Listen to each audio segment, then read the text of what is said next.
The bright side, the dark side. The bright side, the dark side. Well, as you can see, I'm a complex human being, so that is very well represented by the shadow that is currently bisecting me in half. So it's like I'm half dark, half bright. So it really shows you what kind of a complicated person with complicated personality I am. So I'm not a Mary Sue. Welcome to another installment of Bookish avec moi with me, and this is where I'll be talking about stuff that has been going on in my bookish life. Life other than that, maybe I'll touch upon those a little bit, but not much. So, first of all, I just want to talk about this thing that I've been experiencing for a while now, after reading a few books. And it's craving, specifically food craving. And I've read this book this past week. I've not finished it, I'm only halfway into it. So this book is I'll Be Right There by Kyung-Suk Shin. She's a South Korean writer. And this book was translated by Sora Kim Russell. And this book is quite nice so far. I'm liking it. It's about a girl who just lost her mother and is forming some sort of friendship with some people in her university. It's a nice, quite little bit depressing book. I'll probably talk more about this once I finished it. I think I'll be finishing it. But the main thing about this book is that this book gives me some serious kimchi craving. And it's not because my craving just kind of decided to take that stereotypical route and, kind of thought that, oh, this book is South Korean, the author is South Korean. What's the most stereotypical South Korean food you could think of to crave for? Kimchi. No, it doesn't. No, it doesn't work like that. It's because the characters in this book tend to eat at some scenes. I keep seeing the characters here eat or mention food, if they're not really like hanging out and being nostalgic and all that. But what's more inexplicable is that the kind of kimchi that is constantly being mentioned in here is the kimchi that I have never had before. Specifically, it's perilla leaf kimchi. I've never had that. But for whatever reason, I feel like I really wanted to have it. But then again, I don't think it's really easy to find that kimchi here. Most of the time, the kind of kimchi that we have here is just a vanilla napa cabbage kimchi. So, yeah, I don't think I'll be able to satiate my craving for perilla leaf kimchi. And I don't even know that I would like it because I've never tasted that one before. So it's really weird. This time around, my food craving from a book is really weird. Now, talking about my craving after reading a book, I have experienced this a few times before. The last one it occurred was when I read A Fine Balance by Rohinton Mistry, which was a group read that I read last month. And after reading that book, I had this really strange craving for dal or lentil. And I've never cooked dal before.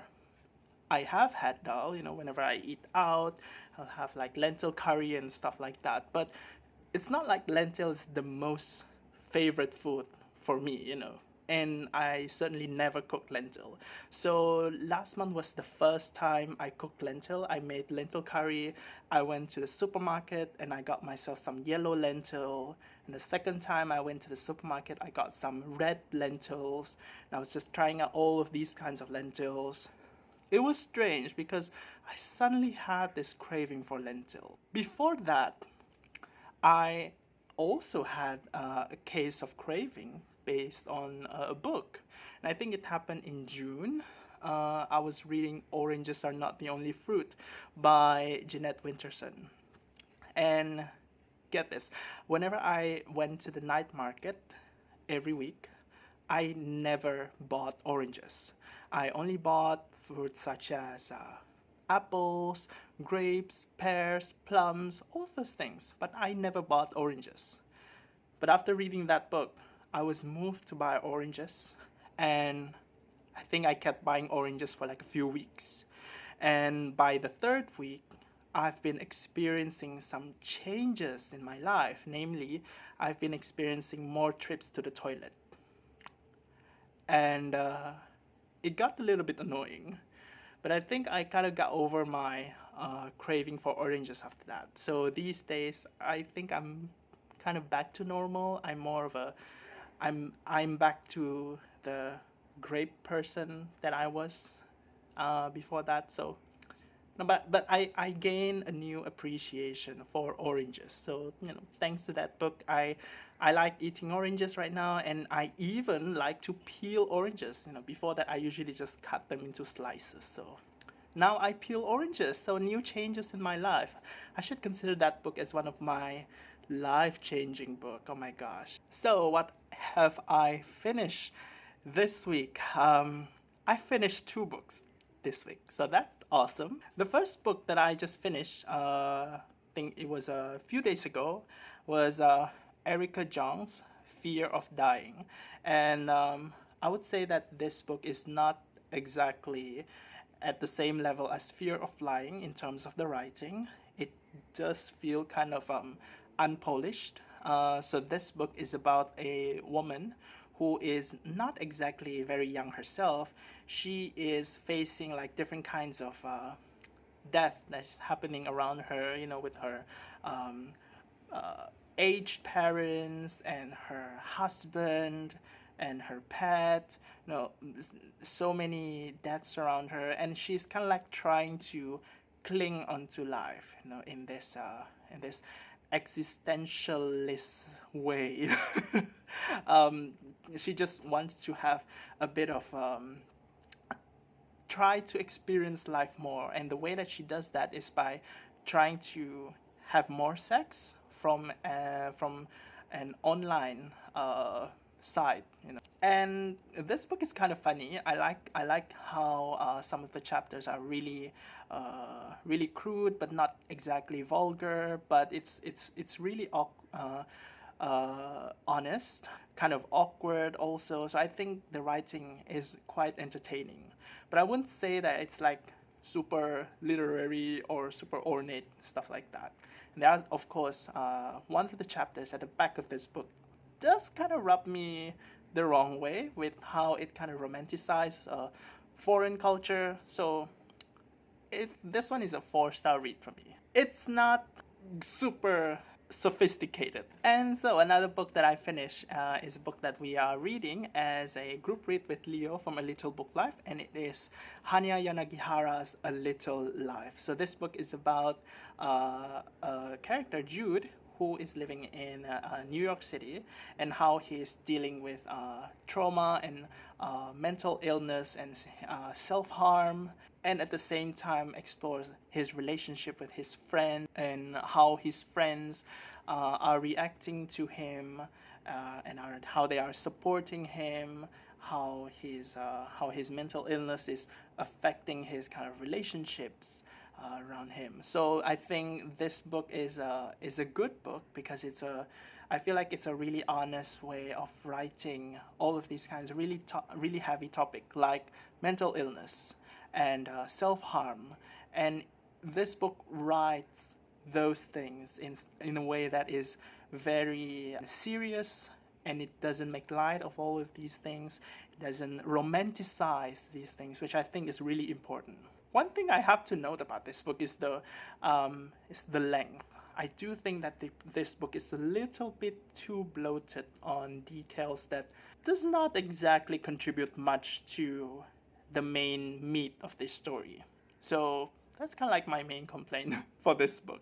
But other than that, it's a pretty decent book. I've always been meaning to read this book for quite a while now, so finally I finished this one. So that's great. This past week, I've also been kind of started to include more books in my, say, Goodreads currently reading shelf, because these books are certainly books that I technically reading right now, even though I kind of started like only a few pages for most of them. The one that I've already progressed into more pages, like and I've already started like way earlier, is this one, this book by Rose Tremaine. It's Restoration. I've also started with this book, an 18th century book. It's by Emilio Pardo Bazan. This is The House of Ulloa. Also recently started is a book that everybody loves. This is Sally Rooney's Normal People. Another book that has received some mixed reaction would be Ellie Smith's How to Be Both. And to be honest, I was actually intrigued by the cover of this book. I mean, just look at this one. It looks really weird. It does not seem to suggest anything about the content of this book. And someone over at Instagram kind of pointed out that this book kind of looked like a cover of a language learning package textbook. You know, and when I saw this cover, I thought that it made a lot of sense. You know, it does look like that. It does look like, you know, the stock photo that you usually see on a language learning package, you know, Swedish for beginners. And you could totally imagine like the kind of conversations that these two people are having. Like one of these ladies would kind of ask her partner, what did you have for breakfast this morning? And the girl would say, I had eggs and sausages. And next, the other person would ask, what time is it? And then another girl would say, oh, it's 2 in the morning. And then another girl would say, what do you like to do in your free time? And the other would answer, I like to take a walk. You know, those kinds of conversations you have in adult beginning language classes. They tend to be really surreal. Now, talking about language, I'm also starting with this book, A Concise Chinese-English Dictionary for Lovers by Xiaolu Guo. And I've already gotten to a few pages of this one, and I thought that the writing is really unique. I'm going to talk more about that once I finish this. I hope I finish this. It does look kind of promising, so... Also started with this one, Scottsboro by Ellen Feldman. And last but not least, Ayobami Adebayo's Stay With Me. This one has a really beautiful cover. Oh my gosh, look at this color scheme. Green, white, yellow. Now, the books that are ordered by Book Depository has finally arrived.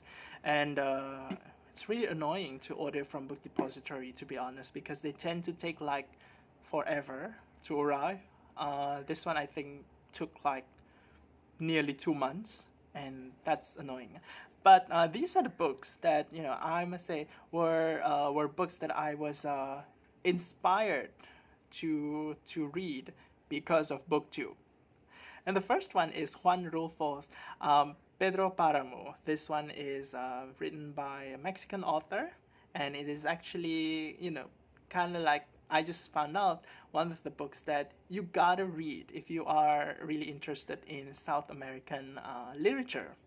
And I was actually inspired to read this book after watching a video by Juan who was then known, his channel was then known as Bookish Highlander. He had a video talking about this book. And coincidentally, I think he just had a new video up talking specifically about this book. So I read Anita Bruckner earlier this year, and this book has finally arrived, and it was recommended by Leo from A Little Book Life. This one is called Family and Friends. Apparently it's a slightly different style compared to Hotel du Lac. This one is a family fiction, domestic fiction, which is kind of like stuff that I usually read. So I'm really interested in this one also. Next one is a book and author recommended by Shawn from Shawn the Book Maniac. This one is Barbara Pym, Some Tame Gazelle. He specifically recommended this book. He also recommended this author to me because I'm interested in more women authors.